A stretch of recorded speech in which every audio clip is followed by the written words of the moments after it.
नमस्कार। प्रारब्ध पर आप सभी का स्वागत। मैं अवनीश। चैनल आपने सब्सक्राइब किया है, इसके लिए आपको बहुत-बहुत धन्यवाद। वीडियोस को आप लगातार लाइक करते हैं, इसके लिए भी आपको धन्यवाद।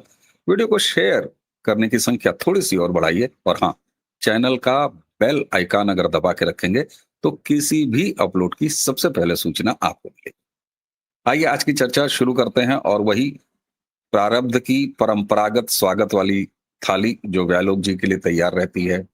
अक्षत, चंदन, पुष्प, माला, अगरबत्ती, नैवेद्य और पिछले कुछ दिनों से हम उसमें नारियल भी जोड़ रखे हैं। तो नारियल, इन सभी पूजन सामग्रियों के साथ व्यालोक जी का बहुत-बहुत स्वागत। व्यालोक जी, नमस्ते, स्वागत। संपादक जी को प्रणाम और प्रारब्ध के सभी दर्शकों श्रोताओं को मेरा स्नेह भरा अभिवादन। आप सभी स्वस्थ रहें, मस्त रहें और व्यस्त रहें। जी। बिल्कुल। व्यालोक जी, आप वर्किंग जर्नलिस्ट हैं। हालाँकि उसके बारे में आपके विचार कुछ और भी हैं और रहते हैं। बिहार में चुनाव चल रहा है, आप बिहार में हैं, काम कर रहे हैं। बिहार की ज़मीनी तमाम तरह की जानकारियाँ आपके पास हैं। ऐसी जानकारियाँ भी आपके पास हैं, जो इनसाइड की जानकारियाँ हैं, जो जनरली पब्लिक डोमेन में नहीं रहती। लेकिन आज दर्शकों हम 3 अलग-अलग विषय, 3 चित्रों के साथ इसे लेके आए हैं और ये तीनों एक दूसरे से संबंध नहीं रखते। यानी 3 पॉइंट हम सामने रखेंगे, लेकिन ये तीनों किस तरीके से आप देखेंगे कि एक दूसरे से जुड़ाव रखते भी हैं, जिस पर चर्चा बहुत जरूरी है। सामान्यतः इस तरह की चर्चा को अवॉइड कर देते हैं लोग। ब्रेकिंग न्यूज और जो कुछ भी ट्रेंड में चल रहा होता है उस पर बात करते हैं, लेकिन प्रारब्ध पर आप सबने ये देखा है कि हमने इस परंपरा को जरा विराम दिया है। हम वो भी करते हैं, लेकिन हम उस पर भी चर्चा करते हैं जिस पर कोई चर्चा नहीं करता। गहलोत जी, सबसे पहली तस्वीर, और इस बहाने हम लेके आ रहे हैं हिंदुस्तान की पहली ओट चोरी। और ओट चोरी क्या कहें, ओट डकैती कह सकते हैं। प्रधानमंत्री नरेंद्र मोदी दिखाई दे रहे हैं सरदार पटेल के दिवस के बाद। उनका ये परिवार है, ये सरदार वल्लभ भाई पटेल का परिवार है, जिसमें संभवतः दर्शक और मैं अपनी भी बात कहूं ईमानदारी से, प्रधानमंत्री जी को छोड़ के मैं किसी भी और व्यक्ति को नहीं पहचानता। तब तक नहीं जानता था जब तक खुद प्रधानमंत्री जी ने अपने एक्स हैंडल पर इसको पोस्ट नहीं किया। और ये वो परिवार है जिसके अग्रज पटेल जी का हक मार के नेहरू ने प्रधानमंत्री पद पर डकैती करते हुए कब्जा किया था। ये हिंदुस्तान की पहली ओट चोरी है। आइए इस बहाने ओट चोरी पर बात करते हैं और फर्जी खानदान के नौकरों तक को ये देश पहचानता है, उनके ड्राइवर्स तक को ये देश पहचानता है, लेकिन सरदार पटेल के परिवार को कोई नहीं पहचानता। गहलोत जी, हिंदुस्तान की पहली वोट चोरी जिसका एक चश्मो चिराग अब पिछवाड़े वोट चोरी का गुलाल पोत के नाचता हुआ घूमता दिखाई देता है, राहुल गांधी। ये खानदान केवल वोट चोरी वाला नहीं है सर। ये खानदान इतिहास की चोरी, प्रसिद्धि की चोरी, यश की चोरी और संघर्ष की चोरी वाला भी है। आपने जो कहा उस बात से हम में से अधिकांशतः लोग सहमत होंगे कि ये जो तस्वीर दिख रही है, मुझे पूरा यकीन है, मैं खुद चूंकि उसमें हूं, कि अधिकांश भारतीय इसमें से किसी को नहीं पहचानेंगे, क्योंकि ये सेलिब्रिटीज नहीं है, ये इन्फ्लुएंसर्स नहीं है, इनको लगातार चकाचौंध में नहीं रखा गया। जबकि एक खानदान है जिसके कुत्ते का नाम पिद्दी है, ये भी हम लोग जानते हैं। और उस कुत्ते को जो बिस्किट दिया गया वो भी हम लोग जानते हैं, थैंक्स टू हिमंता बिस्वा शर्मा। और उन्होंने जब छोड़ी थी कांग्रेस तो उन्होंने जो वजह बताई थी, पिछले लगभग 20 वर्षों से जो चश्मो चिराग आपने जो नाम लिया, एंटोनियो पुत्र राहुल विंची, जो लगातार कांग्रेस को गर्त से महागर्त, 7 पृथ्वियां होती हैं, 7 तल होते हैं, तल, अतल, महातल, और फिर अंत में आता है पाताल, तलातल वगैरह। 7वें तल पर जाकर जो कांग्रेस को ले गया है, पाताल में जो घुसा के चला आया है, उससे भी कांग्रेसियों को चैन नहीं मिला है सर। बल्कि आगे की पीढ़ी, उसका क्या नाम है, मैं तो उसका नाम भी नहीं ठीक से जानता हूं, पिंकी के जो 2 बेटे बेटियां हैं, रेहान और मियारा या मियारा, उनको भी ला दिया गया और उनके नाम में रेहान राजीव गांधी जोड़ दिया गया। साहब, रॉबर्ट वाड्रा जी को कैसा लग रहा है अभी, और रेहान जी को कैसा? लेकिन ये लोग बड़े लोग हैं। वोट चोरी के बारे में बहुत सारी बात हो चुकी है, इसलिए उस वोट चोरी पर मैं नहीं जाऊंगा। मैं केवल इस बात पर जाऊंगा कि किस तरह प्रसिद्धि और यश को भी 10 वर्षों से, 11 वर्षों से बीजेपी की केंद्र में सरकार है, बीजेपी नीत एनडीए की सरकार है। इसके बावजूद आज भी हजारों कार्यक्रम हैं जो इस देश में नेहरू, इंदिरा और गांधी के नाम पर चलाए जा रहे हैं। इस देश में हजारों सड़कें हैं जिनका नाम इस खानदान के नाम पर है। आप कितनी जगहों से हटाएंगे? हटाते हटाते आप थक जाएंगे साहब, इनके नाम नहीं खत्म होने वाले हैं। लेकिन दूसरी तरफ सरदार पटेल, जिन्होंने इस देश को एकीकृत किया, हालांकि यह कहते हुए सरदार पटेल के साथ पूरी आ, उनका पूरा एहतराम करते हुए, उनको पूरी इज्जत देते हुए, मैं यह उसमें पुनरीक्षण याचिका भी डाल दूंगा अपने वाक्य में कि यह देश चूंकि 10,000 वर्षों से है और इस देश को कोई व्यक्ति, एक व्यक्ति न तो इसको बना सकता है न यूनाइट कर सकता है, लेकिन उस समय की जो रियासतें थी उनको एक साथ लाने में जो कूटनीति, दंड नीति, साम दाम दंड भेद, सबका प्रयोग जिस तरह से माफ कीजिएगा, सबका प्रयोग जिस तरह से सरदार पटेल ने किया, अगर वो नहीं करते तो क्या चचा लहरू को इतना बड़ा साम्राज्य मिलता भोगने के लिए और सुख करने के लिए, जब वो अपने कुत्ते को प्राइवेट जेट से घुमा रहे थे और इस देश का आम आदमी 15 आने में, भाई साहब 15 आने में रोजाना गुजर कर रहा था। मैं नहीं कह रहा हूं, संसदीय कार्यवाही है, राम मनोहर लोहिया का लिखा हुआ है, ये डॉक्यूमेंटेड फैक्ट है। जब भारतवर्ष की आम जनता प्रतिदिन एक आने पर गुजारा कर रही थी, उस वक्त प्रधानमंत्री जवाहरलाल नेहरू का रोजाना का खर्च करीबन 2,000 या 2,200 रुपए था। आप देख लीजिएगा, ये बात लोहिया ने संसदीय कार्यवाही में कही है और इस पर बड़ा बवाल मचा था। कपड़े जाते थे पेरिस धुलने, लंदन सिलने, सिगरेट की तलब लगती थी साहब को तो भोपाल से इंदौर चला जाता था प्लेन उड़ के, क्योंकि वो एक खास सिगरेट पीते थे। कुत्ते के बारे में मैंने बताया ही। उसके बाद चार खानदानों ने जिस तरह किया, सरदार पटेल को छोड़िए साहब, इस खानदान ने हर एक नेता से उसका यश, उसकी प्रसिद्धि, उसकी विरासत छीन ली। सुभाष बाबू के साथ इन लोगों ने क्या किया, कहने की बात नहीं है। वह पूरा का पूरा सच अभी तक सामने नहीं आया है, लेकिन इतना तो सच सामने आ गया है साहब कि दुर्घटना में उनकी मौत नहीं हुई थी।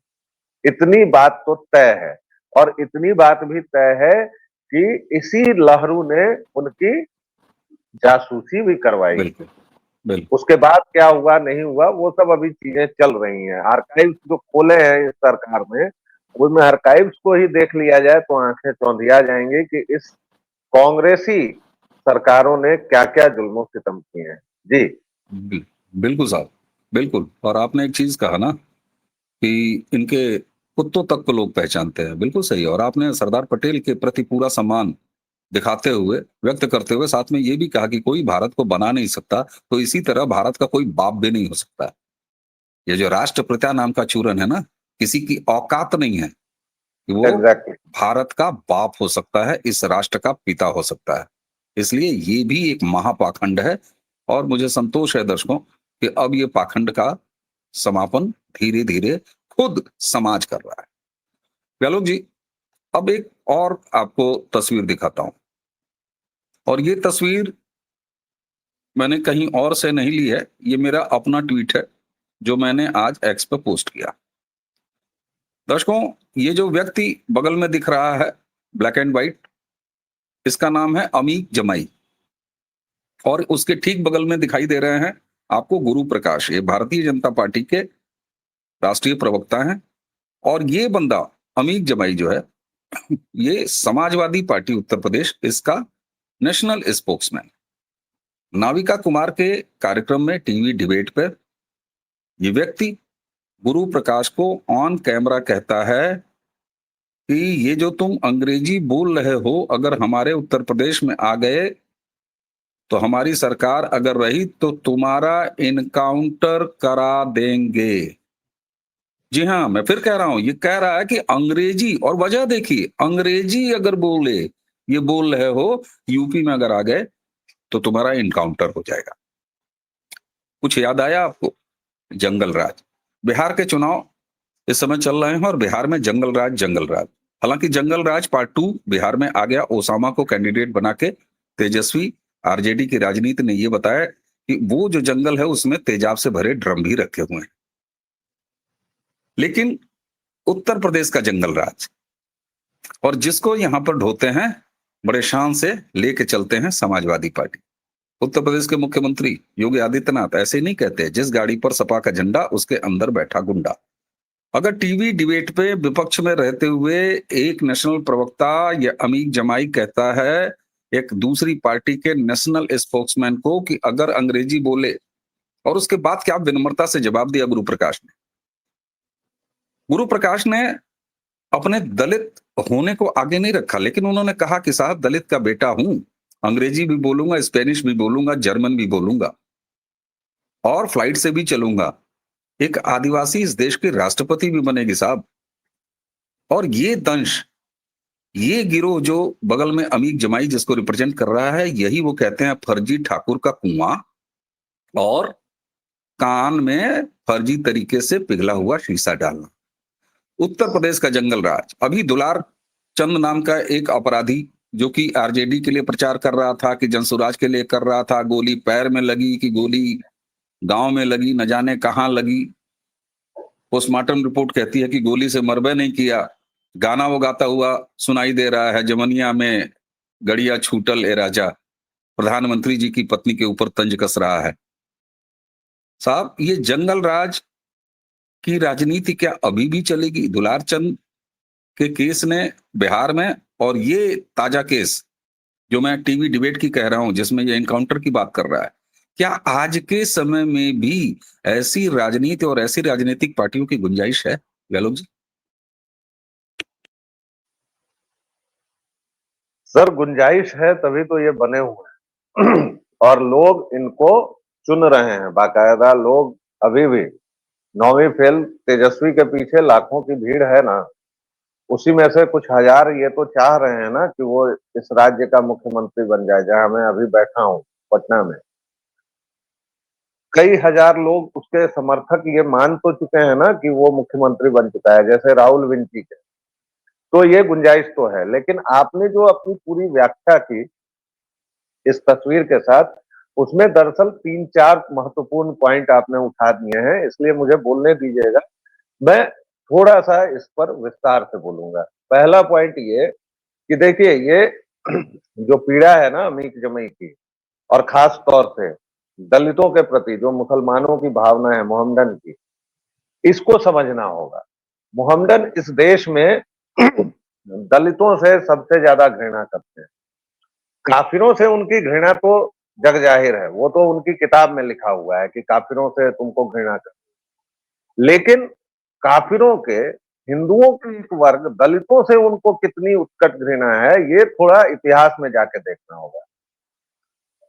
भंगी आप कह देते हैं, लेकिन किस दशा में वो भंगी बने? कौन थे वो लोग जिनको भंग भंग किया गया, प्रण भंग किया गया, उनके जनेऊ भंग हुए, तोड़ा गया, और उसके बाद उनको मैला उठाने को मजबूर किया गया। उसके बाद वो हमारे आपके सनातनी हिंदू भाई थे। वर्ण उनका कोई भी होगा, उनके पूर्वजों का, कोई ब्राह्मण रहा होगा, कोई क्षत्रिय रहा होगा, कोई वैश्य रहा होगा, कोई शूद्र रहा होगा। हमारे यहाँ वर्ण का कॉन्सेप्ट था। तो पहले तो भंगी बनाया, मेहतर बनाया, तमाम तरह से तोड़ा, लेकिन इसके बावजूद जब ये वीरव्रती जातियां, अब मैं यहाँ जातियां कह रहा हूं, ध्यान दीजिएगा दर्शकों, नहीं टूटी, तो तथाकथित आजादी के बाद इन पर ज्यादा, ये भीम मीम का आप कितना भी मुलम्मा चढ़ा लें साहब, इनको सबसे ज्यादा चिढ़ आप लोगों से है, मेरे दलित भाइयों से है, बहनों से है। ये कितना भी आपके मन में विष घोले और नव बौद्धों के नाम पर, बौद्धिस्टों के नाम पर आपके मन में कोई भी जहर घोलना चाहें, लेकिन आप यह जान लीजिए कि आप काफिर हैं और सबसे ज्यादा आपसे इनकी दिक्कत है, और इसीलिए ये गुरु प्रकाश के ऊपर, बताइए साहब, इतने पढ़े लिखे, और मैं तो ये मानता हूं कि भाजपा के प्रवक्ताओं की भीड़ में गुरु प्रकाश सर्वाधिक सौम्य, विनम्र और तेज तर्रार आंकड़ों के साथ बाजीगरी करने वाले प्रवक्ता हैं। उनको आप इस तरह खुले हम, इनकी हिमाकत देखिए साहब, इनकी मजाल देखिए, तथाकथित राष्ट्रीय टीवी पर ये खुलेआम धमकी दे रहा है। तो ये जड़ वहां है। बात नंबर एक, इस जड़ को, इस सनातन घृणा को, इस द्वेष को पहचानिए कि कोई भी मोहम्मदन होगा वह किसी दलित से इतनी ही घृणा करेगा। अब जरा चलिए बिहार पर आते हैं। आपने जंगल राज की बात कही सर, परसों से, जब से दुलार चंद की हत्या हुई है उसके बाद से हमारे जैसे बिहारी खौफ में है, संजीदा है, क्योंकि जंगल राज की छाया दिख रही है। चुनावी हिंसा से हम लोग बहुत डरते हैं साहब। ये हिंसा वैसी नहीं होती है बिहार की कि एक मर गया, एक घायल हो गया, खत्म हो गया, क्योंकि ये स्पाइरल ऑफ इवेंट्स है, एक के बाद एक खुलता चला जाता है। और वो मोकामा, बेगूसराय वगैरह का जो क्षेत्र है वह हमेशा से संवेदनशील क्षेत्र रहा है, क्योंकि वहां बातों का जवाब लाठी बंदूक से देने की परंपरा रही है, बहुत दिनों से बंद रही है, बहुत दिनों से ये हुई है। और इस दुलार चंद के बारे में आपने, जवनिया बीतल जाला ए राजा, जब इसने प्रधानमंत्री की पत्नी का अपमान किया था, इसने अनंत सिंह, जो खुद एक बाहुबली है, माफिया हैं, जो भी हैं, लेकिन वो चुनाव लड़ रहे हैं, लेकिन उनकी पत्नी के बारे में इसने क्या कहा था भाई? उसने प्रेम विवाह किया, क्या किया? माफिया होना अलग बात, उनकी व्यक्तिगत जिंदगी अलग बात। उनकी पत्नी पर टिप्पणी बहुत अशोभनीय, और दुलार चंद ने उनकी पत्नी पर टिप्पणी की थी, भाई नीलम खातून है वो या नीलम कुमारी है, उससे आपको क्या मतलब है? और उसके बाद की दरी लेके आ गया, और नीलम देवी जब लड़ रही थी पिछली बार, तो कह रही है कि सबने कहा कि नाच होगा और ये होगा। इतनी अभद्र भाषा है वह कि आपके कान जल जाएंगे। और इतना ही नहीं, एक वीडियो और भी आ गया है साहब, जिसमें दुलार चंद बनियान और धोती में बाकायदा इतना बड़ा पत्थर लेकर दौड़ते हुए नजर आ रहे हैं, और मैं तो उनको भी सम्मान से पुकार रहा हूँ, रहे हैं, किया है, उन्होंने बोल रहा हूँ, जबकि देखा जाए तो वो भी माफिया, अनंत सिंह भी माफिया, सूरज भान भी माफिया, बिल्कुल। कोई सम्मान का हकदार नहीं है। लेकिन दुलार चंद माफिया है, इस वजह से आप उसे मार देंगे, ये भी नहीं चलेगा। अब आइए मूल कंक्लूजन पर। दुलार चंद कोई जनसुराज वगैरह का नेता नहीं था सर। दुलार चंद आरजेडी का हेंचमैन समझते हैं, हिस्ट्री शीटर समझते हैं ना दर्शकों, हेंचमैन था। वो जो फिल्मों में दिखाते हैं ना, एक आप इसे मठाधरी गैंगवार सा, कह सकते हैं। आरजेडी और दुलार चंद के बीच में गैंगवार हुई है, और गैंगवार के नतीजा है पॉलिटिकल गैंगवार कह लीजिए, जिसमें दुलार चंद को निपटा दिया गया, साफ तौर पर निपटा दिया गया। ये समझ इसको में आता। इसको दर्शकों को थोड़ा और खोल के बताना पड़ेगा सर, क्योंकि दुलार चंद कहां से कहां गए।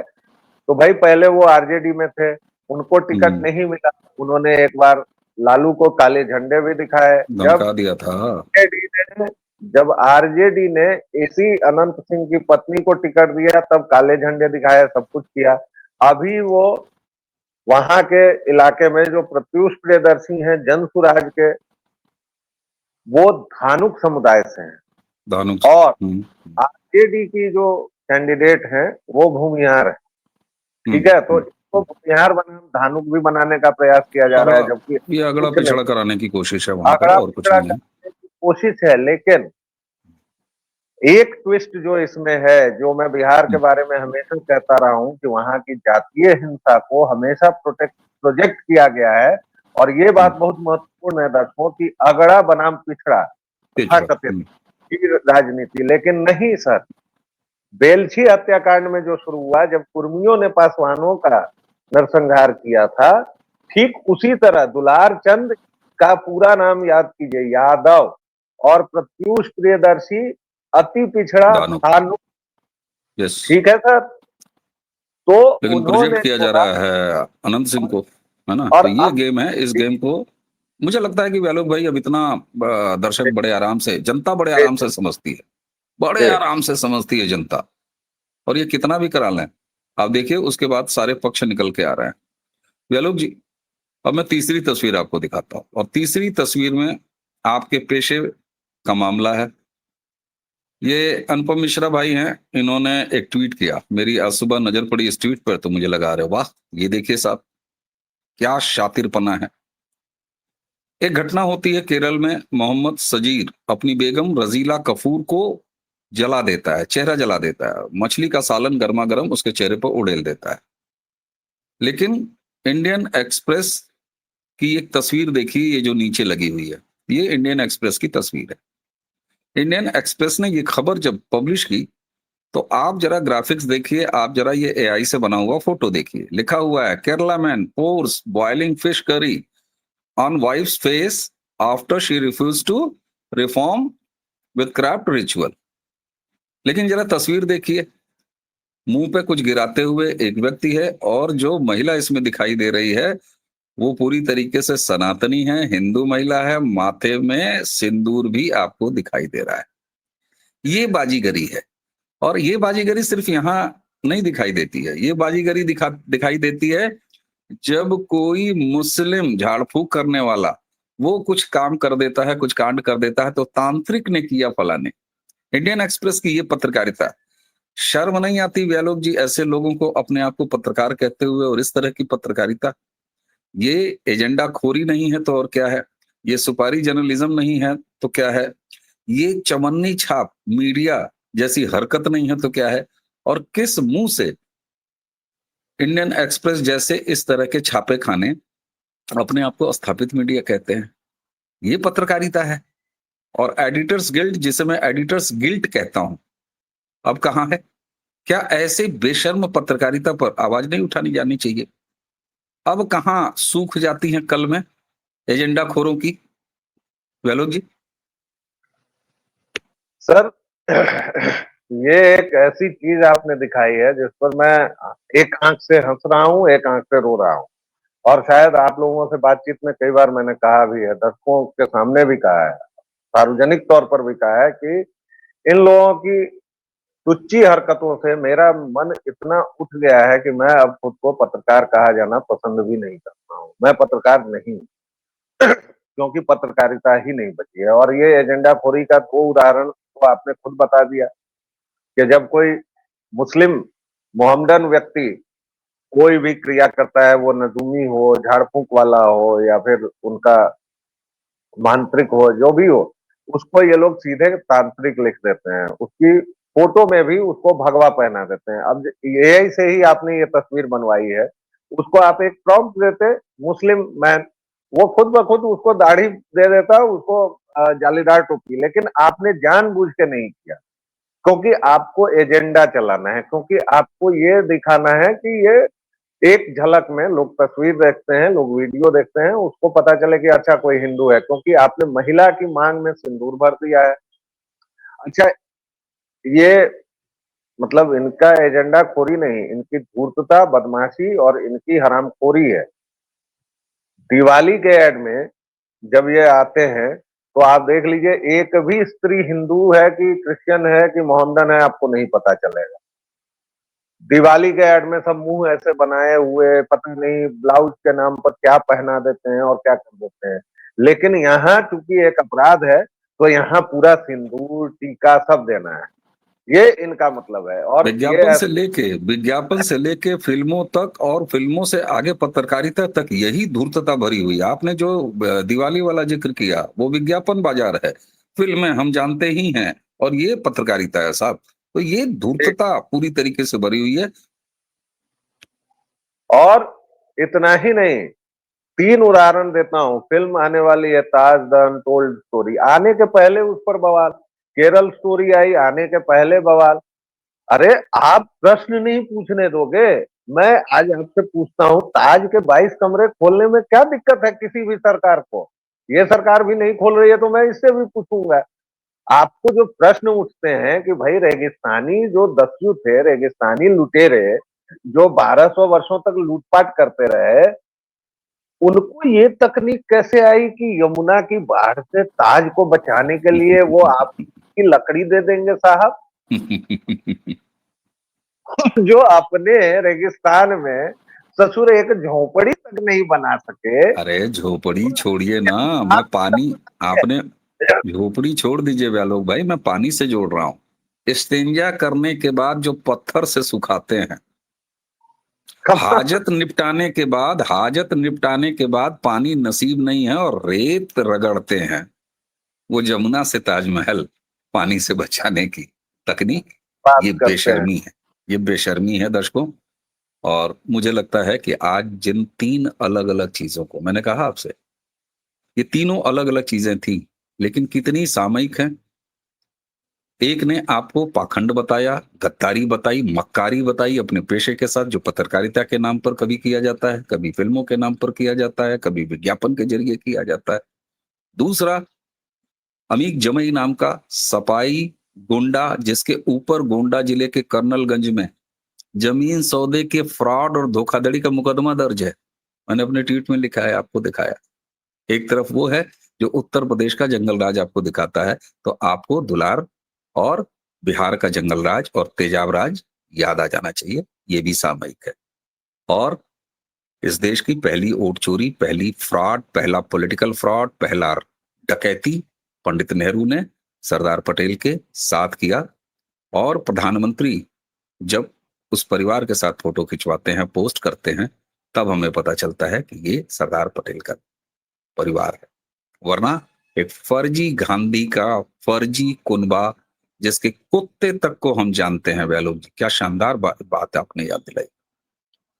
कुत्ते तक को हम जानते हैं। आप सोचिए कि हमारे ऊपर कैसे कैसे थूका गया है। तो इसीलिए मैं कहता हूं 2014 में इस देश में एक कल्चरल रेवोल्यूशन हुआ, सांस्कृतिक क्रांति हुई, और वो अनवरत जारी है, जारी रहनी चाहिए।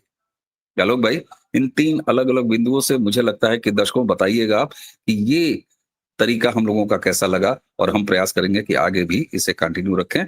3 हालिया घटनाएं या डेवलपमेंट और उससे बड़े संदर्भ की बातचीत। व्यालोक भाई, आपने समय दिया, आपका बहुत बहुत धन्यवाद। दर्शकों, एक बार फिर चलते चलते आपसे नहीं हो रहा, चैनल को आपने सब्सक्राइब किया है, वीडियोस को लाइक करते रहिए, शेयर करते रहिए, बेल आइकन जरूर दबाइए। और व्यालोक जी प्रारब्ध के अलावा अपने एक और ठिकाने व्यालोक वाणी पर पाए जाते हैं, आप वहां भी लगातार जाते रहिए। तो आज की चर्चा यहीं समाप्त करेंगे।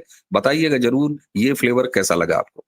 व्यालोक जी और मुझे दोनों को आज्ञा दीजिए। नमस्कार, प्रणाम, जय जय श्री राम।